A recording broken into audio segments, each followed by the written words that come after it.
السلام علیکم ورحمۃ اللہ۔ دیکھیے، اس سلسلے میں نیچے بھی نصوص صاحب نے بھی سوال پوچھا ہے، تو میں دونوں کا جواب یہیں عرض کر دیتا ہوں۔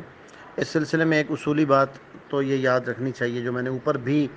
کسی سوال کے جواب میں لکھی ہے، کہ کریڈٹ کارڈ اصولاً، اگر کریڈٹ کارڈ کے اصول کو دیکھا جائے تو وہ جائز نہیں ہے اس کا استعمال۔ کریڈٹ کارڈ کا بنوانا بھی جائز نہیں ہے، اور کریڈٹ کارڈ کا استعمال کرنا بھی جائز نہیں ہے۔ اس کی وجہ یہ ہے کہ حضور اکرم صلی اللہ علیہ وسلم کا ارشاد ہے کہ اللہ تعالیٰ کی لعنت ہو اس آدمی پہ جو سود دے، اور اس آدمی پہ جو سود لے، اور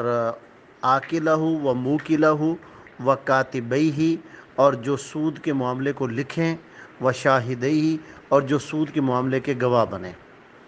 تو سب سے پہلی اصولی بات تو یہ ہے کہ کریڈٹ کارڈ کا جب معاہدہ لکھا جاتا ہے تو اس معاہدے میں یہ بات لکھی جاتی ہے کہ ہم اس کی مثال کے طور پہ 1 مہینے کا اس کا ٹائم ہے، 1 مہینے کے اندر اندر وہ رقم واپس کر دیں گے۔ اگر ہم نے وہ رقم واپس نہ کی تو اس صورت میں بینک ہم سے سود چارج کر لے۔ تو یہ معاہدہ چونکہ ہم لکھتے ہیں، لہٰذا ہم پہلی قسم جس کا حدیث میں ذکر آیا کہ سود کے کھانے والے، اس میں تو ہم نہیں آتے۔ دوسری قسم جس میں تذکرہ آیا سود دینے والے، سود کے کھلانے والے، اس میں بھی ہم نہیں آتے۔ مگر تیسری قسم سود کا ایگریمنٹ کرنے والوں میں ہم آ جاتے ہیں، کہ ہم نے یہ ایگریمنٹ تو ان کے ساتھ کر لیا نا، کہ ہم تو آپ کو واپس دیں گے، لیکن اگر نہ دیا تو آپ ہم سے سود کاٹ لیجئے گا۔ تو اس وجہ سے ہم اس حدیث کے زمرے میں آ جاتے ہیں، جس کی وجہ سے اصولی بات تو یہی ہے کہ کریڈٹ کارڈ کا بنوانا یا اس کا استعمال کرنا وہ شرعاً جائز نہیں ہے۔ جہاں تک میری معلومات ہیں، اسلامک بینکوں میں کریڈٹ کارڈ دیا ہی نہیں جاتا، کیونکہ اس میں ابھی تک کوئی تعویل کی صورت ان کے سامنے میرے خیال میں نہیں آئی ہے۔ بہرحال اگر کسی پیور اسلامک بینک میں کریڈٹ کارڈ ایشو کیا جاتا ہو تو اس بینک کے حالات اور وہ ساری تفصیلات جو ہیں وہ اگر سامنے آ جائیں تو پھر اس کے بارے میں سوچا جا سکتا ہے کہ شاید اس میں کوئی جواز کی صورت انہوں نے اختیار کی ہو۔ وہ اس بینک کے رولز اور اس بینک کا جو طریقہ کار ہے کام کرنے کا، کریڈٹ کارڈ وہ کیسے ایشو کرتے ہیں اور کن بنیادوں پہ کر رہے ہیں اور کیا معاہدہ وہ کرتے ہیں اپنے کلائنٹ کے ساتھ، وہ معاہدہ سامنے آنے پر اس کا سوچا جا سکتا ہے اس کی جواز کی کسی صورت کو۔ بہرحال عمومی طور پر تو اس کریڈٹ کارڈ کا یہی حکم ہے کہ اس کے استعمال کی گنجائش کی کوئی صورت نہیں ہے، کیونکہ ہم یہ معاہدہ کر لیتے ہیں۔ دیکھیں، ایک عام آدمی کے ساتھ میں معاہدہ کرتا ہوں، میں ایک آدمی سے کہتا ہوں کہ بھائی مجھے قرض چاہیے اور آپ اتنا مجھے قرض دے دیا کیجیے گا، میں 1 مہینے میں آپ کو قرض لوٹا دوں گا۔ اگر میں نے مہینے میں نہ لوٹایا تو اس کے بعد پھر میں آپ کے اوپر اتنا سود دے دوں گا۔ تو یہ معاہدہ تو میں نے غلط کر لیا نا۔ اب میں چاہے اس کو مہینے کے اندر بھی لوٹا دوں، لیکن معاہدہ تو میں نے غلط کر لیا۔ تو بس اس قسم کا معاہدہ ہے یہ کریڈٹ کارڈ کا بھی،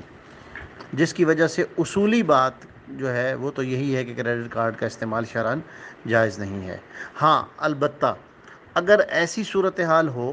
کہ کچھ کام ایسے ہوں کہ ان میں کریڈٹ کارڈ کے علاوہ پیمنٹ ہو ہی نہ سکتی ہو، کچھ جگہ سے ایسی خریداری کرنی مقصود ہو، یا ایسی چیزیں خریدنا انسان کی مجبوری ہے، یا کسی بھی وجہ سے وہ کریڈٹ کارڈ کے ذریعے سے خریدنے کا پابند ہے، ٹھیک ہے، کسی ایسے ملک میں وہ چلا جاتا ہے یا وہاں پہ اس کے پاس اس ملک کی کرنسی نہیں ہے، شارٹ ٹائم کے لیے جاتا ہے، یا وہ ایئرپورٹس پر ہے اور وہاں اسے کچھ چیزیں خریدنی ہے، یا وہ آن لائن شاپنگ کرتا ہے اور اس میں اس کو کریڈٹ کارڈ کے علاوہ پیمنٹ کا کوئی طریقہ کار نہیں ہے، وہ اس کا مجبور ہے کہ اسی طرح ہی کرنی ہے، تو اس صورت میں پھر 2 شرطوں کے ساتھ کریڈٹ کارڈ کا استعمال جائز ہے مجبوری کے درجے میں۔ نمبر 1 تو یہی کہ اس سے کوئی حرام چیزوں کی خرید و فروخت نہ کی جائے، کیونکہ حرام چیزیں تو آپ کو پتہ ہے اگر کیش بھی خریدے گا تو جائز نہیں ہے، تو ایسی اس سے بھی جائز نہیں۔ اور دوسری چیز یہ ہوگی کہ اس چیز کا پورا اہتمام ہو کہ وہ جو اس کا ٹائم ہے، جو اس کے اپنے پاس اکاؤنٹ میں پیسے ہیں، یا تو انہی سے چیز خریدے، یا اپنے اکاؤنٹ سے زائد ایکسٹرا رقم میں اگر چیز خریدتا ہے تو جو اس کا ایگریمنٹ ہوا ہے اس ٹائم کے اندر اندر وہ پیسے واپس کر دے بینک کو۔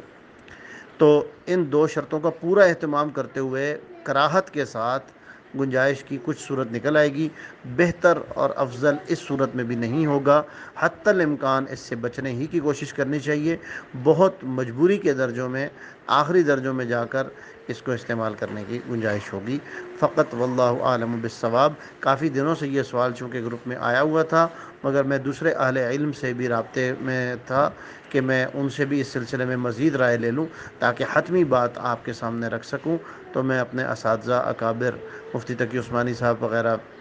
اور ان کے علاوہ جو ہمارے ماہرین اہل علم ہیں، ان سب کے مشورے کے بعد میں نے آپ کے سامنے یہ بات عرض کی ہے۔